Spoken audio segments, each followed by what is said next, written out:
Monsieur le Président, cher Laurent, Nathalie, Harold, Henri, cher Sacha qui nous a rejoints aujourd'hui, chers partenaires, chers radicaux, chers amis, un mot pour les parlementaires qui sont là et que je connais bien, avec qui je travaille, même si ministre des Outre-mer, on pourrait dire la ministre de ce qui fait l'archipel France, puisque la France est monde, j'ai l'occasion malgré tout de rencontrer un certain nombre d'entre vous. Alors moi, je suis très heureuse d'être là, très heureuse de revoir des visages familiers. Je me sens ici chez moi en famille. Alors certains ici qui me connaissent presque pas et qui m'ont pas entendu depuis 1 an et demi parce que je ne suis pas revenue dans ces rendez-vous vont trouver que mon propos est un peu paradoxal, mais j'ai été absente pour des raisons d'agenda, bien sûr, parce que c'est jamais facile de tout caler, mais aussi pour des raisons de choix, parce que je n'aime pas les moments où il y a les querelles, les partages de sièges, les envies de savoir qui est le plus fort dans ce qu'on a décidé d'être une union et de faire que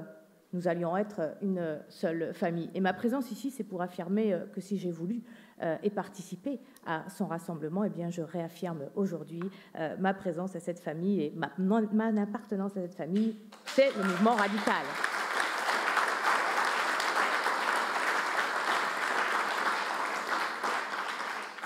Je suis une femme pragmatique, une femme d'action, toujours beaucoup plus à l'aise sur le terrain qu'au micro. Et c'est pour ça, sans doute, que les querelles politiciennes, dès qu'il y en a, je m'en éloigne un peu. J'ai été très vite aux côtés du mouvement En Marche, soutenant Emmanuel Macron dès effectivement le premier tour. Et je fais partie de ce gouvernement piloté par Édouard Philippe. Le président a voulu un gouvernement où il y avait de la compétence, il y avait de la diversité, des hommes, des femmes capables de vouloir transformer la France. Et quand je dis capable, c'est la capacité de résistance aussi, parce que c'est pas facile, parce que transformer ça bouscule. Peut-être on a d'ailleurs trop bousculé de temps en temps. On l'a un peu payé. On l'a un peu payé sur l'APL accession, sur les emplois aidés, où on est sans doute allé trop vite, parce que la transformation, elle ne se fait bien que si on sait l'accompagner.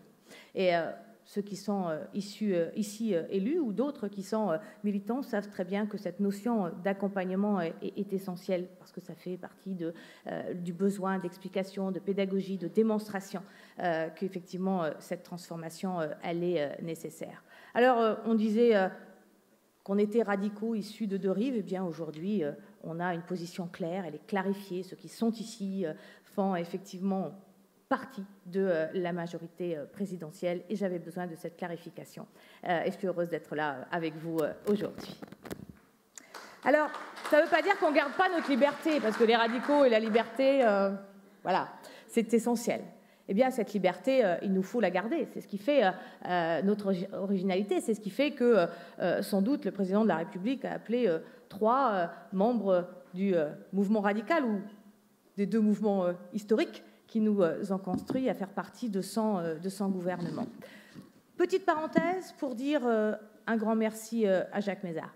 Il n'est pas là aujourd'hui, mais c'est grâce à sa volonté, il faut le reconnaître, grâce à sa vision stratégique de Jacques que nous sommes ici tous ensemble. Alors, il avait compris que c'est avec la victoire d'Emmanuel Macron, auquel il avait pris part fortement, qu'il nous fallait effectivement agir. Qu'à partir de là, la bipolarisation gauche-droite qui avait causé notre scission en 1971, eh bien, à cette occasion, cette occasion de l'arrivée d'Emmanuel Macron, de cette volonté de dire on travaille autrement, eh bien, c'était pour lui une opportunité historique pour nous de nous retrouver. Il a fait en sorte que nous puissions mieux nous parler, mieux nous reparler, mieux présenter ou avoir un projet commun. Et je veux dire merci à Jacques de l'avoir fait. Il a été infatigable dans cette mission. Il a fait beaucoup avec Samuel, qui était là, toujours dans l'ombre, et que je veux remercier ici également. Alors, on a maintenant du pain sur la planche. Nos militants, vous attendez tous de nous que nous fassions effectivement plus que ce qui a été fait jusqu'à aujourd'hui. Harold en a parlé, un projet, des ambitions, des rendez-vous électoraux bien sûr. Mais il nous faut, je crois, aussi pouvoir avoir une proposition, et on faudra la construire sans doute après les municipales, parce qu'aujourd'hui, on a des combats à mener sur le terrain, des propositions qui vont encore plus loin, et j'ai envie effectivement de vous parler de ce monde plus juste, ce monde plus équitable, ce monde d'ailleurs qui est quelque part dans les 17 objectifs de développement durable que les Nations Unies nous ont présentés. Vous savez, quelquefois on me dit, eh bien, il y a une catastrophe écologique. Moi, je viens de Saint-Pierre-et-Miquelon. Saint-Pierre-et-Miquelon, ça a été la surpêche. Ça a été la fin d'une économie. Ça a été la dérive d'un territoire qui ne trouvait même plus de raison d'être dans ce qu'il était dans ce bassin du monde. Alors, c'est là, c'est ici, c'est chez les radicaux que j'ai trouvé effectivement ma place, parce que c'est ici qu'on affirme que les choses se règlent, le développement se fait à partir des territoires. J'en ai entendu hier, vous parliez de développement endogène, de projets endogènes. Eh bien, je suis d'accord avec vous. Le président de la République veut la différenciation. Cette différenciation, elle est marquée effectivement par nos territoires. Et il faut que chacun puisse s'adapter à ses besoins, à ses réalités. Et ça, c'est extrêmement important. Et je crois honnêtement que ce qui nous a été dit en partie par le mouvement des Gilets jaunes, c'est aussi ça. C'est aussi le fait qu'ils n'avaient plus de projet proche d'eux, qui leur permettait d'avoir un avenir là où ils vivaient. Et vous savez combien, à chaque fois, je parle des territoires isolés. Je viens de l'Outre-mer. Je suis aujourd'hui la ministre des Outre-mer. Mais pour moi, la problématique des territoires Outre-mer, c'est-à-dire des territoires isolés, c'est la même que celle, effectivement, du milieu rural, de la montagne. Et je crois vraiment que dans cet acte 2, nous avons à apporter une réponse forte en la matière, être aux côtés des collectivités, accompagner les collectivités à faire.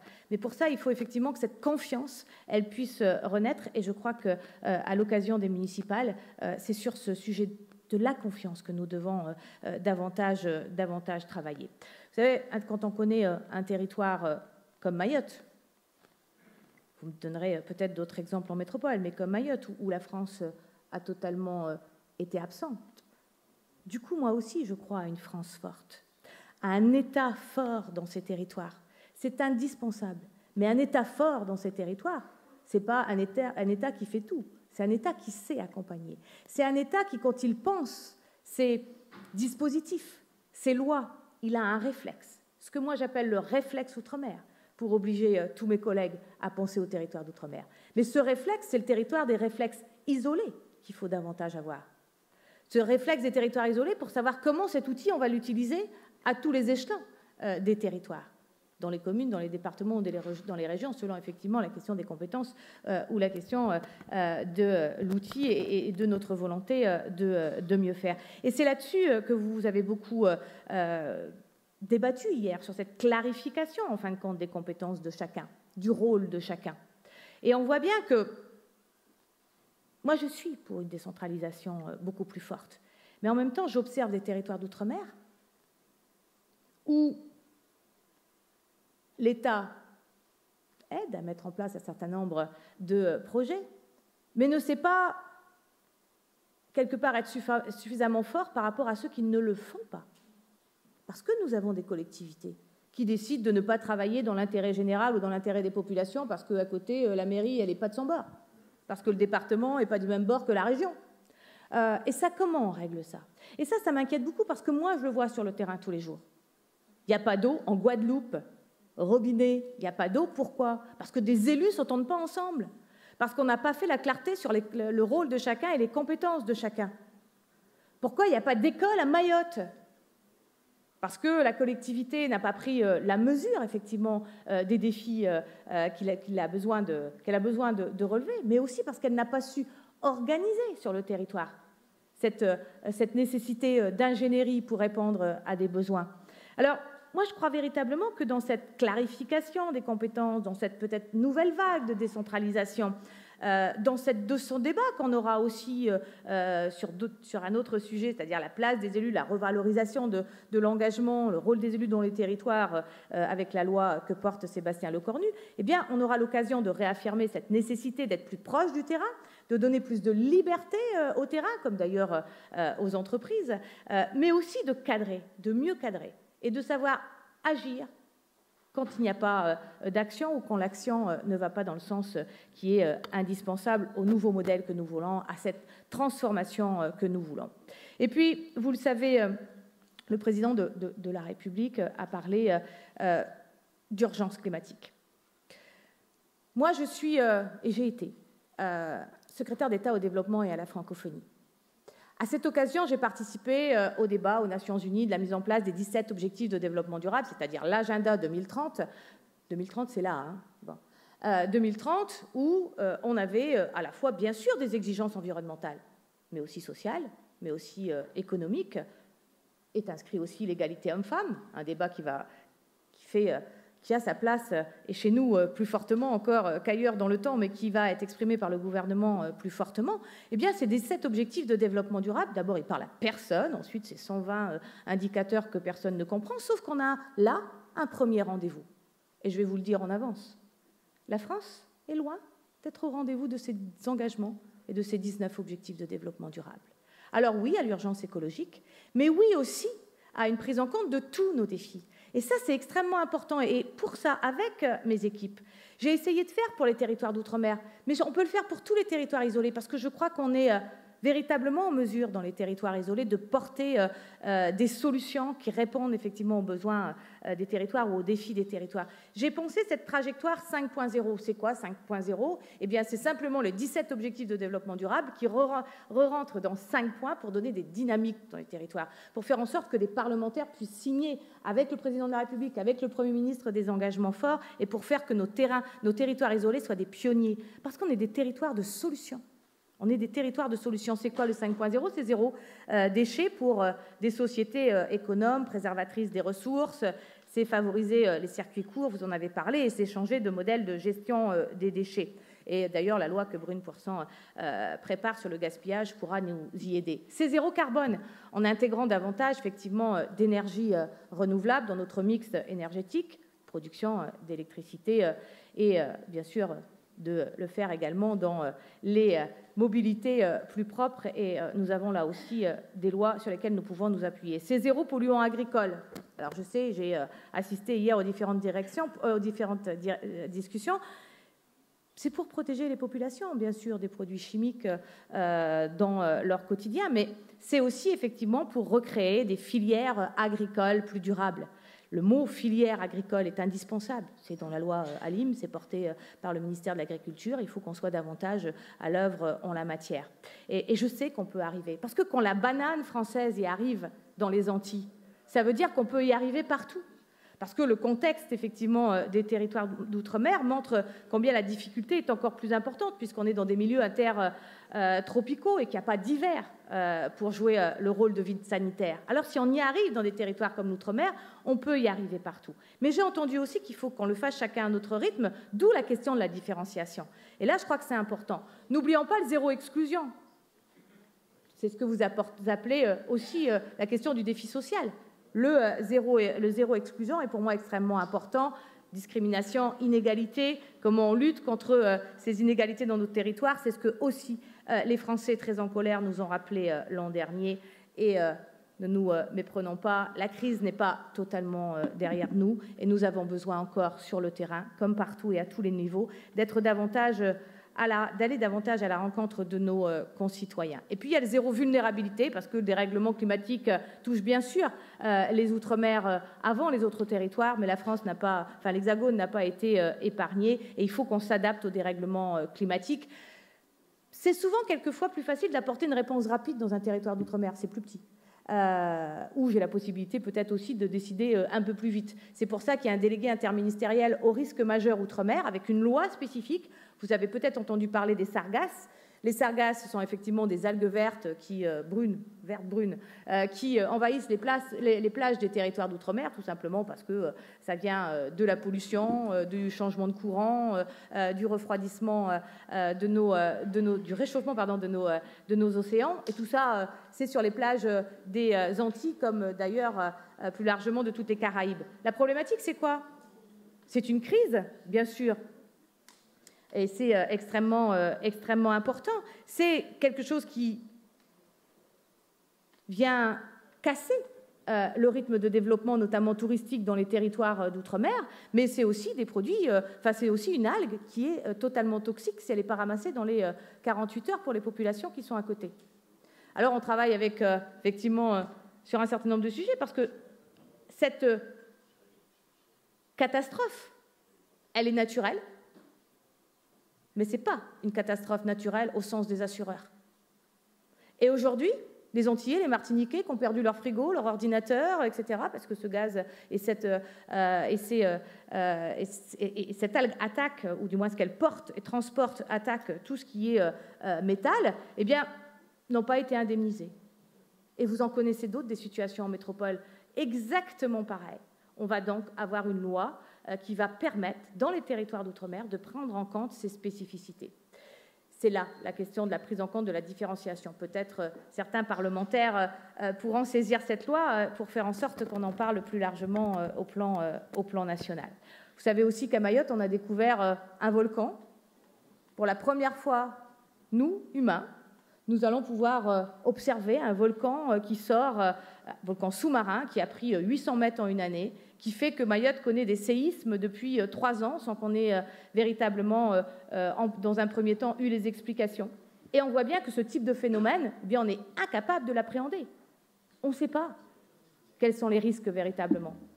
Alors, qu'est-ce que doit faire le gouvernement, enfin l'État en la matière? C'est bien de dire, estimons le risque le plus élevé et répondant à ce risque le plus élevé. Et on n'est pas équipé pour faire ça dans les territoires d'outre-mer. On n'est même pas équipé globalement sur ces sujets en métropole. Alors, oui à l'urgence écologique, oui au fait qu'il nous faut relever de nombreux défis aujourd'hui. Et c'est face à ces défis qu'il nous faut pouvoir faire que l'engagement soit encore plus fort aujourd'hui.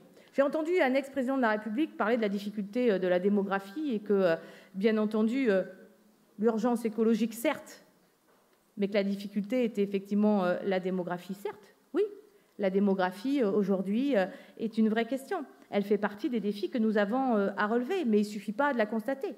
Il faut aussi, là, apporter des solutions. Et apporter des solutions au plus près des territoires, apporter des solutions au plus près des pays en développement. Et là encore, je crois honnêtement que nous devons faire mieux, et le gouvernement l'a décidé, le président Emmanuel Macron y tient. L'aide aux pays en développement doit être renforcée, plus utile, mieux ciblée, et c'est ce que nous faisons, avec aussi la prise en compte des projets endogènes.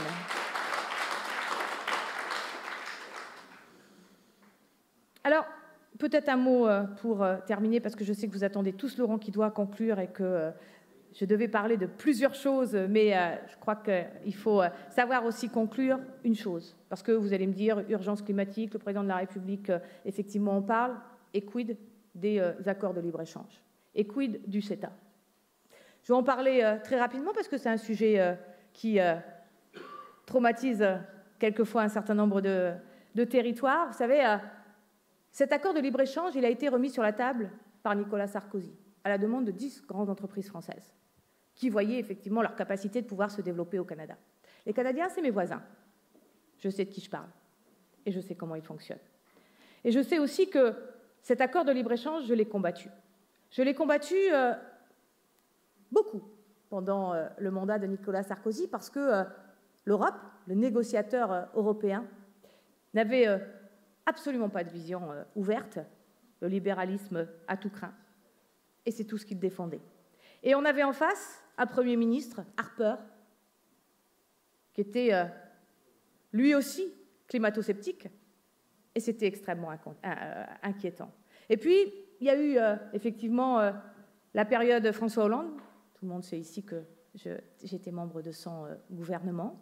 J'ai continué à exprimer mes inquiétudes, à faire qu'on arrive à mieux peser sur le négociateur européen, et que cet accord, il soit davantage fait aussi, non pas qu'avec le Canada, mais aussi les provinces. Parce qu'on méconnaît totalement l'organisation canadienne quand on parle du CETA.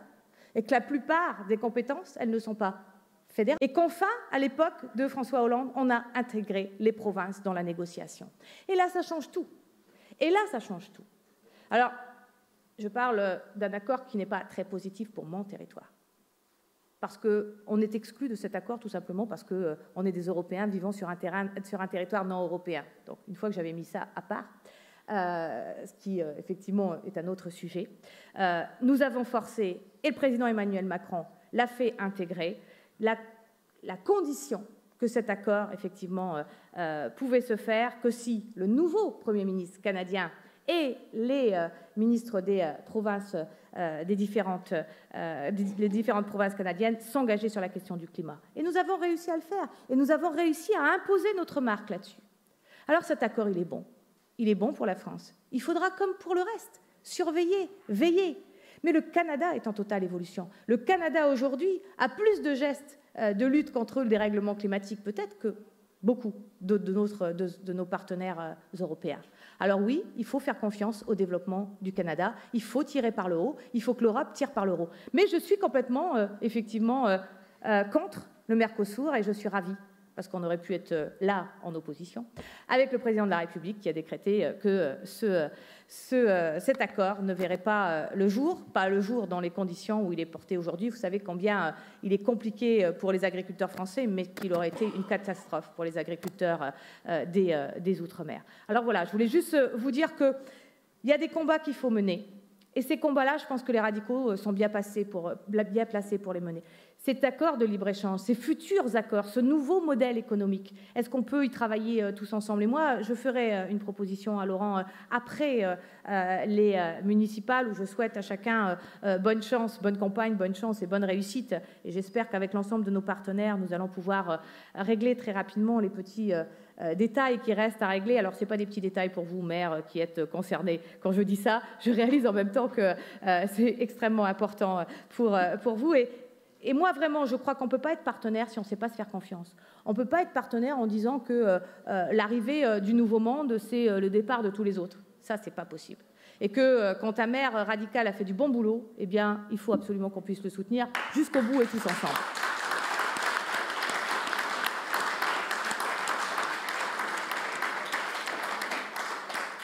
Juste après les municipales, je crois qu'il faut qu'on puisse créer un groupe de travail sur le monde de demain.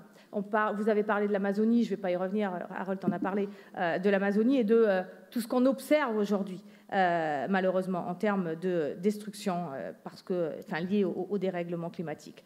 Moi, la vérité, c'est que quand je suis en Guyane, je dis quoi à ceux qui vivent que de leur paillage? Je leur dis, vous ne pouvez pas continuer à vivre de votre économie parce que, justement, vous, en partie, intervenez, travaillez dans une forêt que nous voulons davantage préserver? Oui, je peux le dire. Je peux le dire à une condition. Je peux le dire à une condition. Si on les paye pour protéger leur forêt. Si l'Europe sait mettre un dispositif en place qui fait que les océans, les forêts, eh bien, sont indemnisés, les territoires sont indemnisés pour protéger leur forêt, pour protéger l'océan. C'est la seule condition. Parce que sinon, on n'y arrivera jamais. Sinon, on mettra toujours en opposition ceux qui ont besoin de travailler dans un certain nombre de secteurs, qui ont peu de capacité à se développer dans d'autres, même si la Guyane a d'autres ressources. N'oublions pas qu'il y avait une ressource espérée, et c'est normal, et j'ai soutenu le président de la République sur la question des hydrocarbures. Sur l'orpaillage illégal, il n'y a pas de souci, nous mettons les moyens. Sur les grandes mines, je vous rappelle qu'il n'y aura pas la montagne d'or. Mais sur les petites mines, il faut régler et organiser la filière. Il faut développer les autres activités, mais il faut aussi que la Guyane, qui doit protéger sa forêt, au nom de la France, au nom de l'Europe, au nom du monde, parce qu'on en a besoin, elle soit indemnisée en contrepartie. Alors le marché du carbone, pour moi, ce n'est qu'un embryon. Qu'est-ce qu'on fait de plus? Qu'est-ce qu'on propose? Qu'est-ce que nous, on est dans la préparation du monde de demain, plus juste, plus équitable, ce monde durable? Qu'est-ce qu'on apporte, nous, les radicaux? Je vais devoir faire, Madame la Ministre, voilà, quelque chose. Je vais conclure en disant que les radicaux ont su faire de nombreux manifestes. Alors, un manifeste du XXIe siècle, moi, je vous invite à le construire tous ensemble. C'est extrêmement important. Voilà, nous, radicaux, nous savons ce que c'est que des terres de mission. Nous savons ce que c'est que des nobles missions sur nos territoires à accomplir. On en a accompli beaucoup et tous ensemble, nous pouvons faire en sorte que l'héritage qui nous a été confié par les autres radicaux fasse qu'aujourd'hui, nous allons le faire prospérer avec la protection de ce que tous nos territoires sont des véritables trésors pour la France. Alors, mes amis radicaux, vive le radicalisme! Vive la République et surtout vive la France. Merci infiniment.